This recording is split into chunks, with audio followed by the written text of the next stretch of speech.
आदरणीय प्रधानमंत्री जी का। आज पंचायती राज दिवस के मौके पर पूरा देश मिथिला से जुड़ा है, बिहार से जुड़ा है।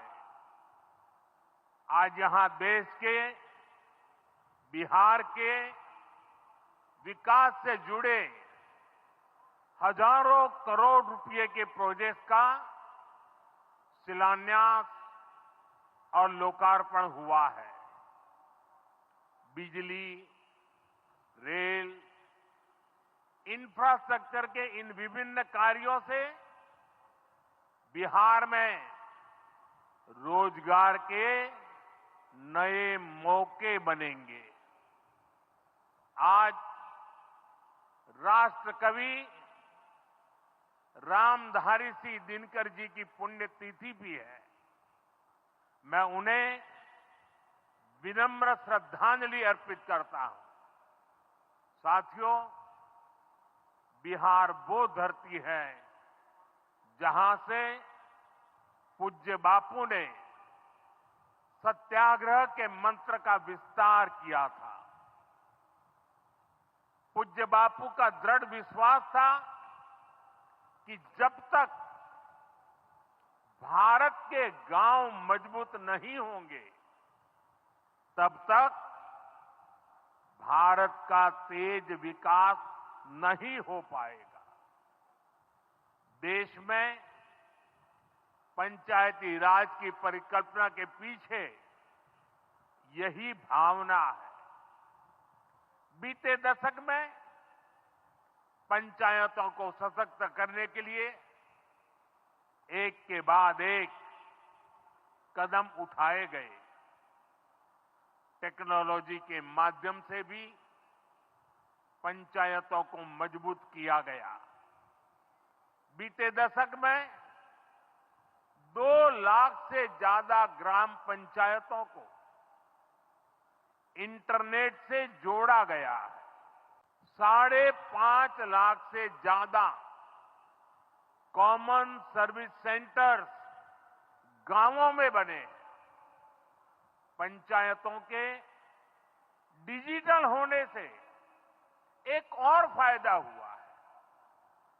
जीवन मृत्यु प्रमाण पत्र, भूमि धारण प्रमाण पत्र, ऐसे कई दस्तावेज आसानी से प्राप्त कर सकते हैं। आजादी के अनेक दशकों बाद जहां देश को संसद की नई इमारत, देश में 30,000 नए पंचायत भवन भी बनाए गए। पंचायतों को पर्याप्त फंड मिले, ये भी सरकार की प्राथमिकता रही है। बीते 10 साल में 2 लाख करोड़ रुपए से ज्यादा का फंड पंचायतों को मिला है। ये सारा पैसा गांव के विकास में लगा है। साथियों, ग्राम पंचायतों की एक और बड़ी समस्या भूमि विवाद से जुड़ी रही है। कौन सी जमीन आबादी की है, कौन सी खेती की है, पंचायत की जमीन कौन सी है, सरकारी जमीन कौन सी है, और इन सारे विषयों पर अक्सर विवाद रहता था। इसके समाधान के लिए जमीनों का डिजिटलीकरण किया जा रहा है। जमीनों के रिकॉर्ड का डिजिटलीकरण से अनावश्यक विवादों को सुलझाने में मदद मिली है। साथियों, हमने देखा है कि पंचायतों ने कैसे सामाजिक भागीदारी को सशक्त किया। बिहार देश का पहला राज्य था जहां महिलाओं को इनमें 50% आरक्षण की सुविधा दी गई और इसलिए मैं नीतीश जी का अभिनंदन करता हूं। आज बहुत बड़ी संख्या में गरीब, दलित, महादलित, पिछड़े, अति पिछड़े समाज की बहन बेटियां बिहार में जनप्रतिनिधि बनकर सेवाएं दे रही है और यही सच्चा सामाजिक न्याय है। यही सच्ची सामाजिक भागीदारी है। लोकतंत्र ज्यादा से ज्यादा भागीदारी से ही समृद्ध होता है, सशक्त होता है।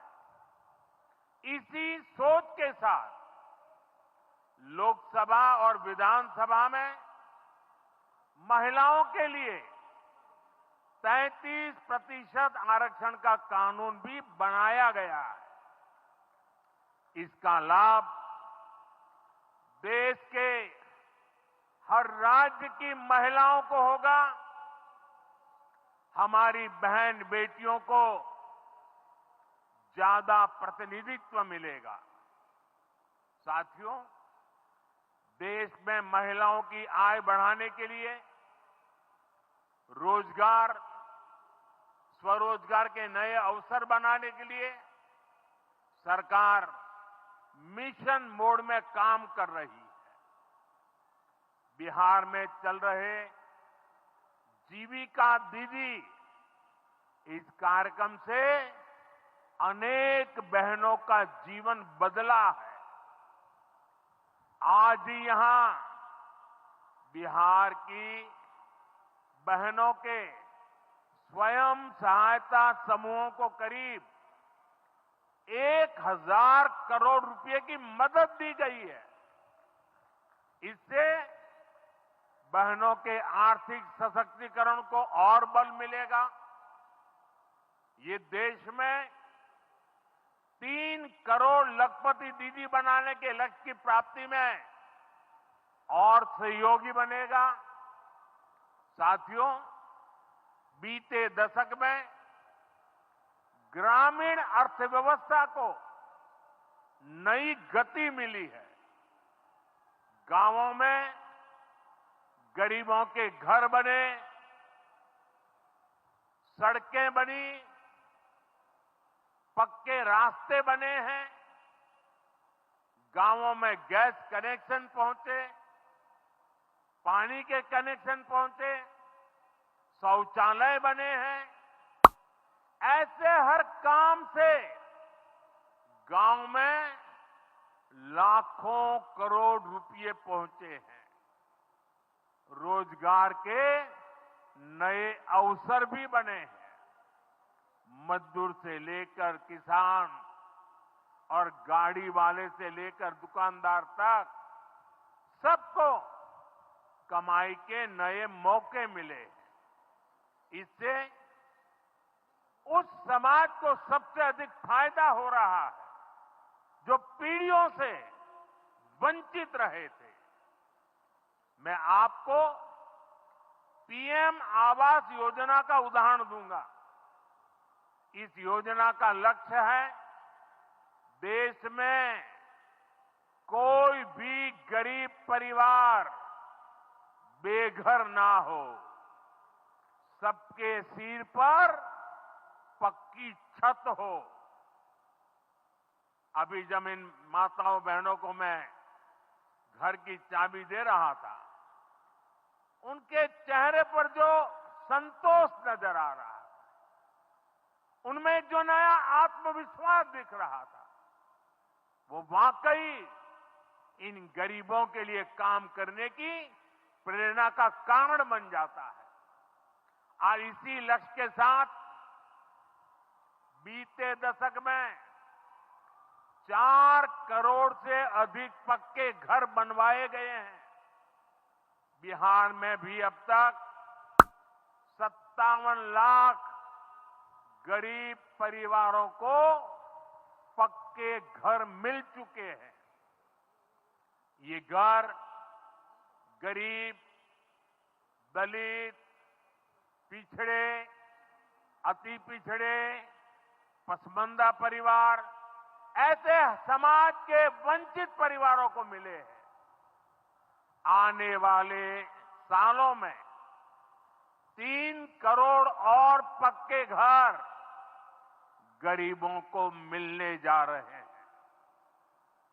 आज ही बिहार के करीब 1.5 लाख परिवार अपने नए पक्के घर में गृह प्रवेश कर रहे हैं। देश भर के 15 लाख गरीब परिवारों को नए घरों के निर्माण के स्वीकृति पत्र भी दिए गए हैं। इसमें भी 3.5 लाख लाभार्थी ये हमारे बिहार के ही हैं। आज ही करीब 10 लाख गरीब परिवारों को उनके पक्के घर के लिए आर्थिक मदद भेजी गई है।